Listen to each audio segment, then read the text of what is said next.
अथ श्री षष्ठोध्याय श्री दुर्गा सप्तशती। मैं सर्वज्ञेश्वर भैरव के अंग में निवास करने वाली परमोत्कृष्ट पद्मावती देवी का चिंतन करता हूँ। वे नागराज के आसन पर बैठी है। नागों के फनों में सुशोभित होने वाली मणियों की विशाल माला से उनकी देहलता उद्भासित हो रही है। सूर्य के समान उनका तेज है। 3 नेत्र उनकी शोभा बढ़ा रहे हैं। वे हाथों में माला, कुंभ, कपाल और कमल लिए हुए हैं तथा उनके मस्तक पर अर्धचंद्र का मुकुट सुशोभित है। ऋषि कहते हैं, दूत का यह कथन सुनकर दूत को बड़ा अमर्ष हुआ और उसने दैत्यराज के पास जाकर सब कथन विस्तार पूर्वक कह सुनाया।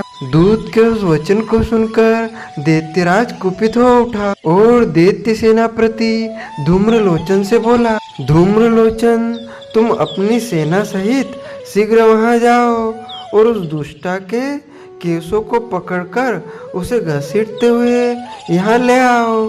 यदि उसकी रक्षा के लिए कोई दूसरा खड़ा हो, चाहे वह देवता, यक्ष अथवा गंधर्व ही क्यों ना हो, उसको तुम अवश्य मार डालना। महर्षि ने कहते हैं, शुंभ के इस प्रकार आज्ञा देने पर धूम्रलोचन 60,000 राक्षसों की सेना को साथ लेकर वहां पहुंचा और उसने देवी को देख ललाकार कर कहने लगा, अरे तू अभी शुंभ और निशुंभ के पास चल। यदि तू प्रसन्नता पूर्वक मेरे साथ न चलेगी तो मैं तेरे केसों को पकड़ घसीटता हुआ तुझे ले चलूंगा। देवी बोली, असुरेंद्र का भेजा हुआ तेरे जैसा बलवान यदि बलपूर्वक मुझे ले जाएगा तो ऐसी दशा में मैं तुम्हारा कर ही क्या सकती हूँ। ऐसा कहने पर महर्षि लोचन उसकी ओर लपका, किंतु देवी ने उसे अपनी हुक्कार से ही भस्म कर डाला। यह देखकर असुर सेना क्रुद्ध होकर देवी की ओर बढ़ी, परंतु अंबिका ने उन पर तीखे बाणों, शक्तियों तथा फरसों की वर्षा आरंभ कर दी। इतने में देवी का वाहन भी अपनी ग्रीवा के बालों को झटकता हुआ और बड़ा भारी शब्द करता हुआ असुरों की सेना में कूद पड़ा। उसने कई असुर अपने पंजों से, कई अपने जबड़ों से और कई को धरती पर पटक कर अपनी दाढ़ों से घायल करके मार डाला।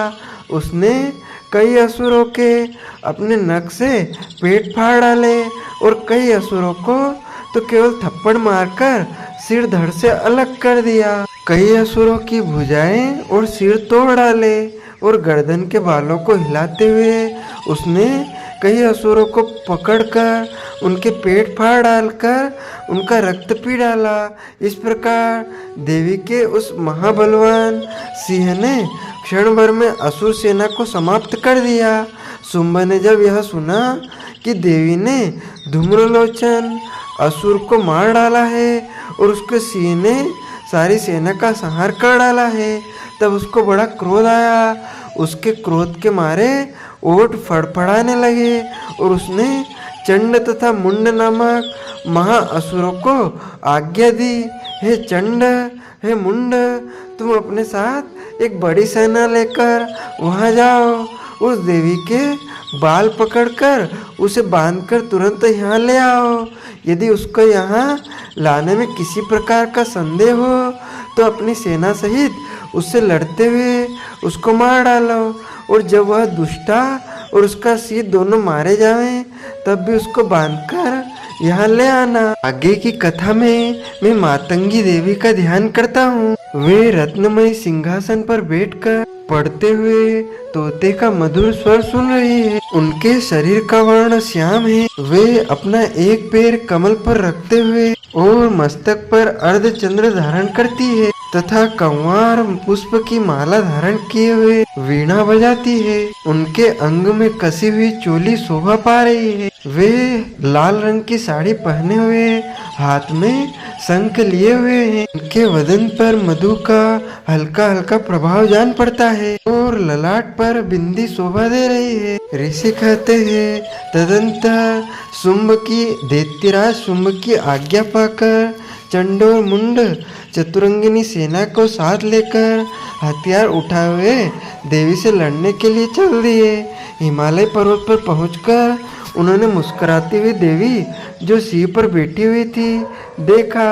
जब असुर उनको पकड़ने के लिए तलवार लेकर उनकी ओर बढ़े तब अंबिका को उन पर बड़ा क्रोध आया और मारे क्रोध के उनका मुख काला पड़ गया, उनकी भ्रुकुटियां चढ़ गई और उनके ललाट में से अत्यंत भयंकर तथा अत्यंत विस्तृत मुख वाली लाल आंखों वाली काली प्रकट हुई, जो कि अपने हाथों में तलवार और पास लिए हुए थी। वह विचित्र खड़ग धारण किए हुए थी तथा चीते के चर्म की साड़ी एवं नरमुंडों की माला पहन रखी थी। उसका मांस सूखा हुआ था और शरीर केवल हड्डियों का ढांचा था और जो भयंकर शब्द से दिशाओं को पूर्ण कर रही थी वह असुर सेना पर टूट पड़ी और दैत्यों का भक्षण करने लगी। वह पार्श्वरक्षकों और अंकुशधारी महावतों, हाथियों पर सवार योद्धाओं और घंटा सहित हाथियों को एक हाथ से पकड़ पकड़ कर अपने मुंह में डाल रही थी और इसी प्रकार वह घोड़ों, रथों, सारथियों व रथों में बैठे हुए सैनिकों को मुंह में डालकर भयानक रूप से चबा रही थी। किसी के केस पकड़कर, किसी को पैरों से दबाकर और किसी दैत्य को छाती से मसलकर मार रही थी। वह दैत्यों को छोड़े हुए बड़े बड़े अस्त्र शस्त्रों को मुंह में पकड़कर और क्रोध में भरकर उनको दांतों में पीस रही थी। उसने कई बड़े बड़े असुर भक्षण कर डाले, कितनों को रोन डाला और कितनों को ही उसकी मार के मारे भाग गए। कितनों को उसने तलवार से मार डाला, कितनों को अपने दांतों से समाप्त कर दिया और इस प्रकार से देवी ने क्षण भर में संपूर्ण दैत्य सेना को नष्ट कर दिया। यह देख महापराक्रमी चंड काली देवी की ओर पलका और मुंड ने भी देवी पर अपने भयानक बाणों की वर्षा आरंभ कर दी और अपने हजारों चक्र उस पर छोड़े। उस समय वह चमकते हुए बाण व चक्र देवी के मुख में प्रविष्ट हुए इस प्रकार दिख रहे थे जैसे मानो बहुत से सूर्य मेघों की घटा में प्रविष्ट हो रहे हो। इसके पश्चात भयंकर शब्द के साथ काली ने अत्यंत जोश में भरकर विकट अट्टहास किया। उसका भयंकर मुख देखा नहीं जाता था। उसके मुख से श्वेत दांतों की पंक्ति चमक रही थी। फिर उसने तलवार हाथ में लेकर वो शब्द कहकर चंड के ऊपर आक्रमण किया और उसके केस पकड़कर उसका सिर काटकर अलग कर दिया। चंड को मरा हुआ देखकर मुंड देवी की ओर लपका, परंतु देवी ने क्रोध में भरे हुए उसे भी अपनी तलवार से यमलोक पहुंचा दिया। चंड और मुंड को मरा हुआ देखकर उसकी बाकी बची हुई सेना वहां से भाग गई। इसके पश्चात काली चंड और मुंड के कटे हुए सिरों को लेकर चंडिका के पास गई और प्रचंड हट्टास के साथ कहने लगी, हे देवी, चंड और मुंड दो महादैत्यों को मारकर तुम्हें भेंट कर दिया है। अब शुंभ और निशुंभ को तुमको स्वयं वध करना है। महर्षि बोले।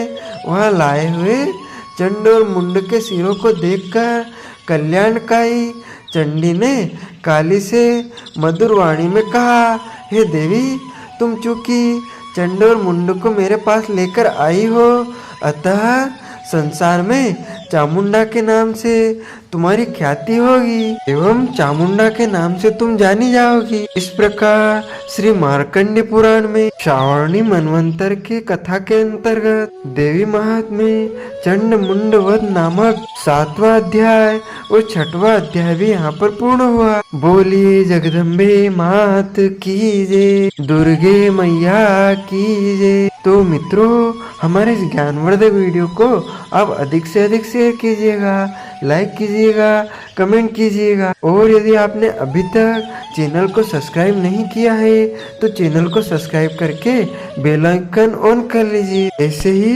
नई नई वीडियो देखने के लिए आप सभी को सादर जय श्री कृष्ण, जय माता दी।